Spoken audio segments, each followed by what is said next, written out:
Hello, friends. This is Dave Hurwitz, executive editor at ClassicsToday.com, here with a little bit of a sequel and update to my ideal Handel opera chat. Some of you said to me, okay, I like Handel. I love his music. I love his vocal writing, but I just don't want to sit through a whole opera. Aren't there some really good recital discs out there? Well, there are millions of very good Handel recital discs. There really are. So I thought I would talk about half a dozen, just to give you something to dip your toes into if you don't want to go through 3.5 hours of complete Baroque opera. And who can blame you for not wanting to do that? But at the same time, I also wanted to do a little update on the previous video where I talked about various performances, because as I pointed out, Handel opera in performance is a new thing musically. I mean, they weren't performed at all for 200 years. They started being performed in 1920. Those performances were extremely heavily edited and rearranged and editorially messed with. And it was only actually in the past, well, let's say 30 years, 40 years, that we've been able to perform and hear these operas in something resembling their original form. And Handel deserves to be evaluated that way before we start messing with him and doing it our way, which is fine too. But, as a baseline, you want to know what he actually did. And so some of you pointed out when I gave my list of performances of some things that, there were some newer recordings. And I have those newer recordings. I really do. I didn't get a chance to talk about them. And some of them were over the overflow room, and they're all spread out. So I just wanted to mention 3 of them first, and then we'll get into the other stuff. The first was Handel's Ottone, King of Germany. This is the kooky opera where the girl he's supposed to marry is given Ottone's portrait, and she's so looking forward to him. But then the guy who is trying to usurp Ottone's place shows up and doesn't look anything like him, and she's terribly disappointed, and all kinds of mayhem and jolliment ensues. So anyway, there is a wonderful new recording of it, and this is really the only one to get. The earlier one was on Hyperion, and it was, pretty average. Let's face it, especially because it had like James Bowman, and you don't want to ever have anything with James Bowman that requires heroic, heroic, passionate singing. Anyway, so this one is with Max Emanuel Cencic, or Cencic, or Cencic, or Cicchench, or whatever you want to call him. Cencic, and Lauren Snaufer, and Pavel Kudinov, and Hollenberg, and another countertenor. Oh my God! You get Xavier Sabata, who's very good too. It's the war of the countertenors. And then Anna Starushkevich. Yeah, never mind. It's with Il Pomodoro under George Petru. And there really is no better version of Ottone. This is a really good version. It's fun to hear, and it's very, very long. How long is this opera? They do tell us total timing, 203 minutes and 15 seconds. So that's 3 hours, 20 minutes, and 15 seconds. That is a slog. And so if you want to just get arias, I'm sympathetic. But yes, this is the one to get. So just so you know, with Petru and Il Pomodoro, quite wonderful. So let me just stick that there. Now, the other one of the others we talked about, well, there are 2 others, Rhodalinda. Rhodalinda is one of the great Handel operas. Everybody knows it's one of the great Handel operas. It's kind of like the one that's kind of like Monteverdi's The Return of Ulysses, only on steroids. I mean, she's unbelievably faithful and noble and dignified and classy, and everyone else around her is disgusting, including her own husband, basically. But this is with the English concert under Harry Bickett on Lynn. By the way, this one was on Decca, in case you were wondering. It's on Lynn. It was made during the pandemic, with everybody, 10 feet away from everybody else. Fortunately, the orchestra is not so huge, so you can kind of get away with that. And they do get away with it. It's a wonderful performance. It features, as Rhodalinda, Lucy Crowe. And Lucy Crowe is amazing. She's a fantastic Handel singer.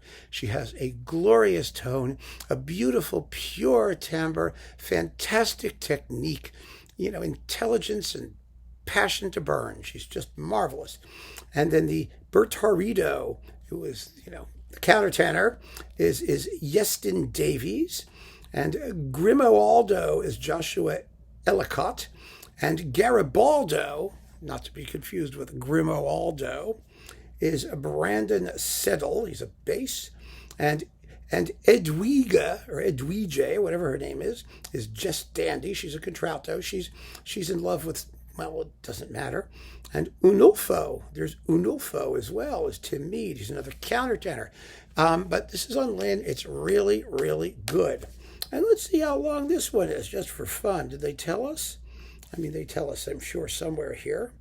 Let's see. Well, maybe not. Oh, here they are. Let's see, 68, 66, 63.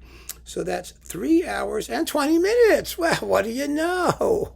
Kind of similar to O Tony, isn't it?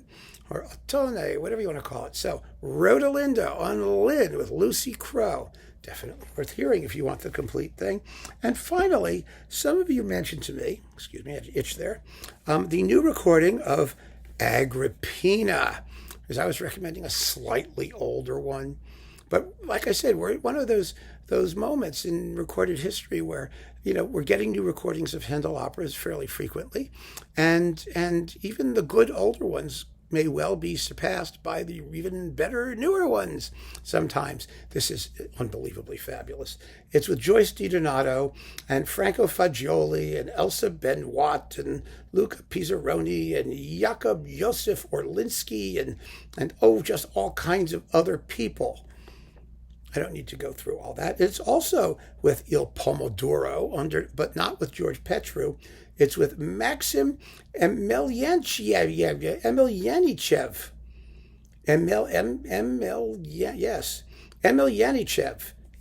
I never have to say these things. I only have to look at them.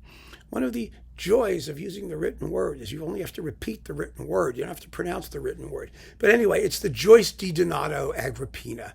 That's all you need to know. It's on Erato. And if you want to get that one, it's phenomenal. And, let's look at this one. This one is, oh my goodness. This one is 74, 75, 79. I think it has a couple extra arias attached to it. But even so, it's a good, serious 3 hours and 45 minutes or 40 minutes or so. Whew. You got your money's worth in those days. You really did. So those 3 operas are worth looking at. However, let's talk about the recitals. I have 6 of them. I just wanted to give you a sample, a taste. I just don't see any point in running down, dozens of these things. And there are dozens of them, and some of them are just superb. 2 of them I'm not mentioning. There were 2 3-disc sets on Harmonia Mundi, which I don't believe are still in print, so I didn't want to deal with them. But one of them is the Arias 4 series. I may have been a 4-disc set. Anyway, they were Handel arias written for specific singers, especially the countertenors, Senesino and Farinelli and Cuzzoni and Stromboli and, all those other, Italian singers. And it's the arias from the roles that he wrote for those particular singers. It was a very, very nice series. It was variable in quality, because the countertenor universe had not quite developed to the extent that it has now. And then there was just another box full of Handel arias. So there's lots of stuff on Harmonia Mundi. It's worth considering if you can still find them. So I'm telling you about them now. But otherwise, let's look at what we've got. First, no Handel aria recital is complete without Marilyn Horne. Now, this is just called Recital. It's on Erato. Maybe it's still around. It starts with Handel arias and ends with Vivaldi, like 3 by Vivaldi. But there are, 9 by Handel. They are from Rinaldo, Circe, which is Xerxes, Arsace, Poppaea from Agrippina, Almenira and Orlando. Now, most of these things are heroic castrato roles. I'm leaning over it to get serious about this. Marilyn Horne's significance is that she was the first singer since Handel's day who demonstrated that it was possible to be plausible having a woman sing these heroic castrato roles, which is what Handel did. Handel did not use countertenors for the heroic castrato roles for the most part, certainly not in his operas. Handel, when he didn't have a male or a castrato, would use an alto because he wanted that power. And God knows Horne had the power. She's probably the closest to what an actual castrato sounded like that we will ever get. And boy, does she sing these things to the utmost limit. She's fantastic. So if you want to do some Handel and you want to know where like the Handel revival really came from, it came from Beverly Sills, it came from Joan Sutherland, and it came from Marilyn Horne. And Marilyn Horne may have been the most important because without those, the singers for who had the opera named after them, Rinaldo, Orlando, these were all castratos, and she sang those roles and she sang them amazingly well. And so this is an incredibly important disc and still unbelievably valid artistically. So Recital by Marilyn Horne. Then we have, if you want to hear what the countertenors did, similarly, you have this guy, Max Emanuel Cencic,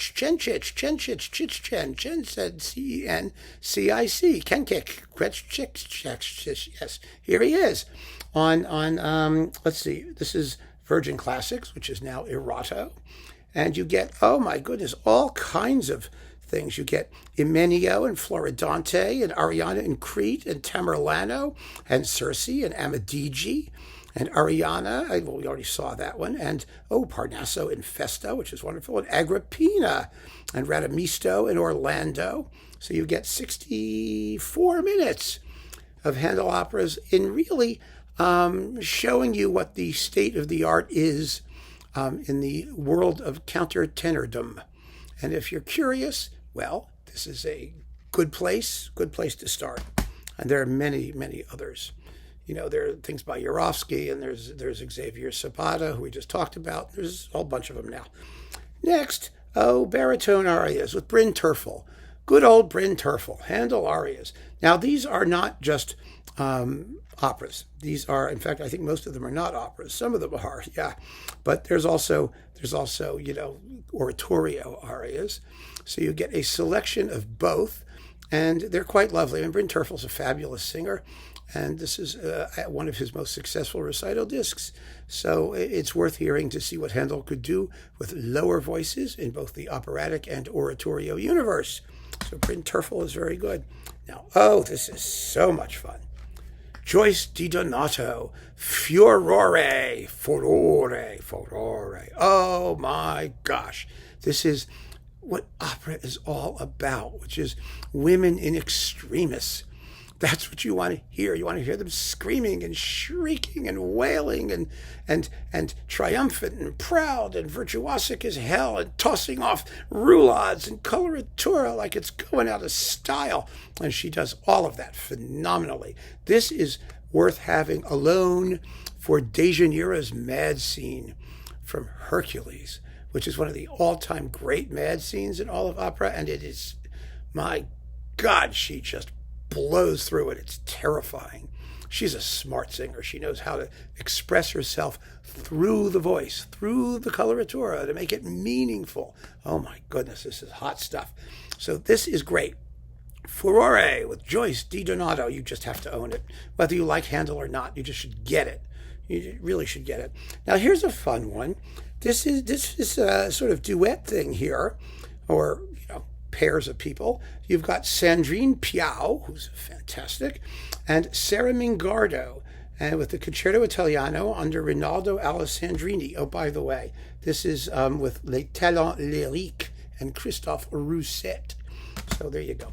But this is quite wonderful. It's on Naive, and you get let's see, Porro music from Poro, King of India, which we never talk about, and neither does anyone else. Then there's Orlando and Radamisto, and these are duets. So this is rather cool. You get Orlando, Radamisto, Flavio, Tamerlano, Ezio, Rinaldo, and Alessandro, and Amadigi, and Ottone. And these are great to have because you get to hear Handel doing his thing with more than one singer. It's actually very interesting because, Baroque opera is stereotyped as the medium of the solo aria, and it is. It truly is. But Handel also wrote some superb ensemble pieces and beautiful duets for either husband and wife, which was usually the castrato and the soprano, and sometimes the wife's voice was lower than the husband's, and it can get a little interesting, in terms of figuring out who's doing what, but the music is unfailingly marvelous. So this disc with Sandrine Piau and Sara Mingardo is absolutely terrific.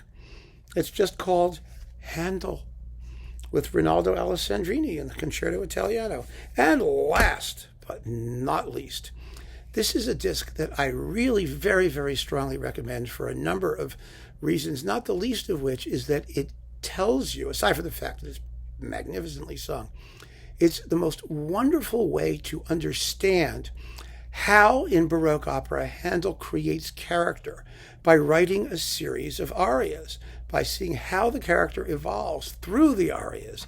And it's called Cleopatra. It's also on Erato with Natalie Dessay and Emanuel and Le Concert d'Astre. It's all of the arias for Cleopatra in Julius Caesar, including some of the replacement arias he wrote for other singers and all this stuff. You wind up with, you've got some symphonias and other things, but essentially the character has 8 arias, plus there are 2 alternates. So she does, there's like 10 of them here. It's really quite astonishing, but they're all for Cleopatra. And so by listening to this disc, and Natalie Dessay, who is just an incredibly intelligent, wonderful singer, as we know, you really get an opportunity to hear her create Cleopatra through Handel's music. And you don't have to wait 3 hours and something to do it. And you don't have to remember what in our last episode, here was Cleopatra, and here she is now. It doesn't tax your memory. They all run right into the other with a few little orchestral interludes, which you could even skip if you want to just get back to Cleopatra. It's a wonderful concept. And it works beautifully because Cleopatra's role is unbelievably varied and intense and full of wonderful, wonderful music. So this is a great disc to cut your milk teeth on if you're just getting into Handel operas. I recommend it very, very strongly for that reason.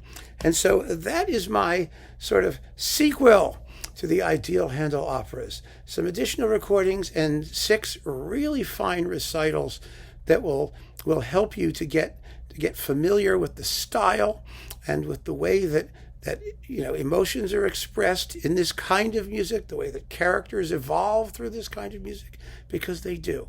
Everything that you expect to happen in an opera happens in Handel's operas, just in its own way. And so it's up to you how you want to get into it. But if you have the time, because it does take time, do try to get into it. It's fantastic. Keep on listening, my friends. Thank you so much for joining me. Take care.